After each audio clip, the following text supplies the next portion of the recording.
Assalamualaikum warahmatullahi wabarakatuh. Perkenalkan, nama saya Rahmadini Rizky Saputri dari Offering C. Di sini saya akan mewawancarai guru SMA saya yang bernama Pak Santri Naldi.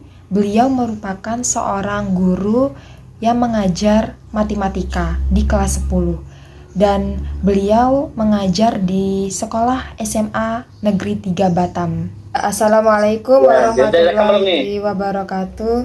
Udah direkam. Waalaikumsalam warahmatullahi wabarakatuh. Sebelumnya boleh perkenalkan terlebih dahulu, Pak. Oke, assalamualaikum warahmatullahi wabarakatuh. Waalaikumsalam. Nama saya Santri Naldi. Saya guru di SMA Negeri 3 Batam. Oke, terima kasih. Jadi di sini Dini ada tugas mata kuliah mengenai tentang guru inspiratif. Di sini Dini mau sedikit cerita dulu nih, Pak. Dulu awalnya Dini sebelum masuk SMA itu kan susah kayak menerima mata pelajaran MTK.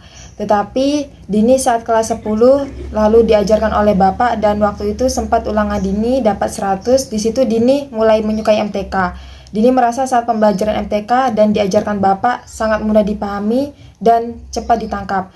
Hal itu membuat Dini merasa Bapak adalah guru inspiratif.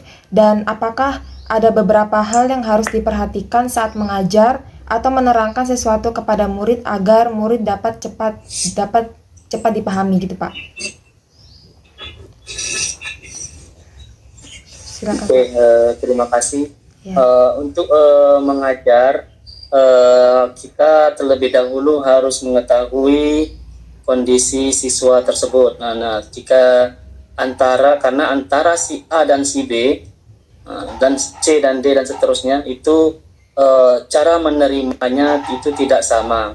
Contoh antara kelas A dengan kelas B itu beda dengan cara mengajar antara kelas A dengan kelas B. Jadi strateginya kita harus masuk terlebih dahulu ke dalam ruang lingkup siswa tersebut.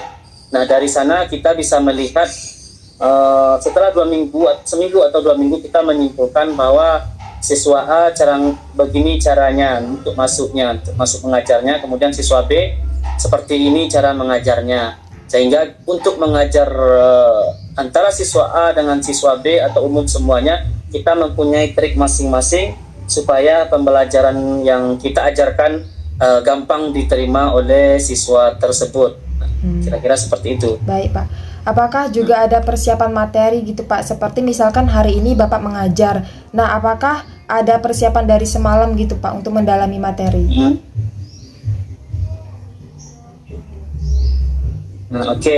Untuk persiapan materi itu Bapak sesuai dengan prinsipnya bahwa guru itu hebatnya 1 malam daripada siswanya. Jadi sebelum mengajarkan kepada siswa, itu langkah pertama harus dipelajari dulu, harus dikuasai lagi materi yang akan diajarkan pada siswa. Nah, kenapa seperti itu? Karena takutnya nanti kalau kita pas ngajar terus ada lupa-lupa, nah nanti kita apalah istilahnya malu gitu. Jadi persiapan menjelang mengajar itu sangat penting sekali supaya nanti betul-betul kita menguasai materi pembelajaran. Bahkan sebelum masuk pun, sebelum masuk di kelas tersebut harus dikuasai lagi. Oh, materinya seperti ini. Nanti kalau ada pertanyaannya, kalau seperti ini jawabannya. Nah, kira-kira seperti itu. Selanjutnya apa yang bisa dilakukan untuk menjadi guru profesional untuk mengembangkan kinerja sebagai guru, Pak?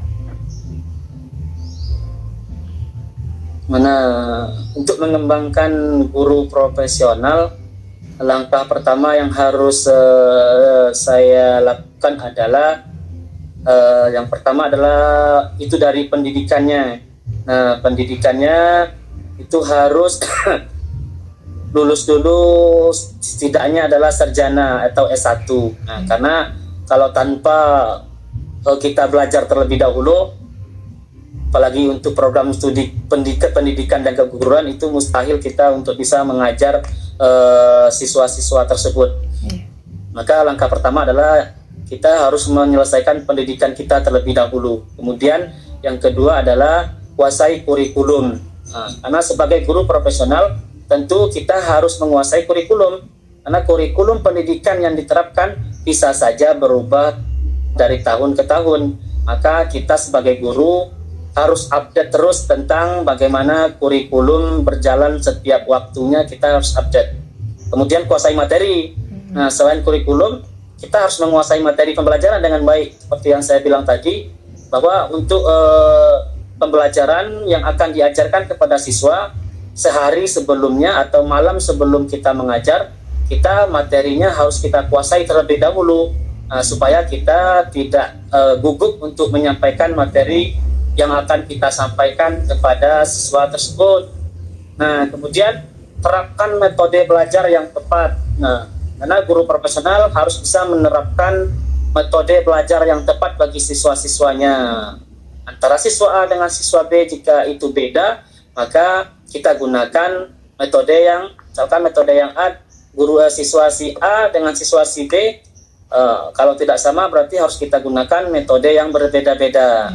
Nah, supaya pembelajaran lebih efektif. Kemudian memberikan contoh. Nah, karena jika ingin menjadi guru profesional, maka tidak hanya materi yang harus kita ajarkan, maka contoh sikap kita harus kita perlihatkan juga kepada siswa tersebut. Nah, ini berarti bahwa tidak hanya ilmu saja yang kita berikan, tetapi dengan sikap kita yang positif, sikap kita yang baik, itu bisa penilaian siswa itu positif kepada kita. Kemudian lakukan komunikasi yang baik. Komunikasi yang baik itu adalah dengan cara mampu menjalin komunikasi yang baik dan benar kepada siswa tersebut. Nah, dengan komunikasi itu maka kita tahu bahwa siswa ini agak kurang, ini agak menengah, nah ini agak di atas sedikit. Nah, maka dengan komunikasi yang baik kita bisa menerapkannya. Kemudian ikuti pelatihan.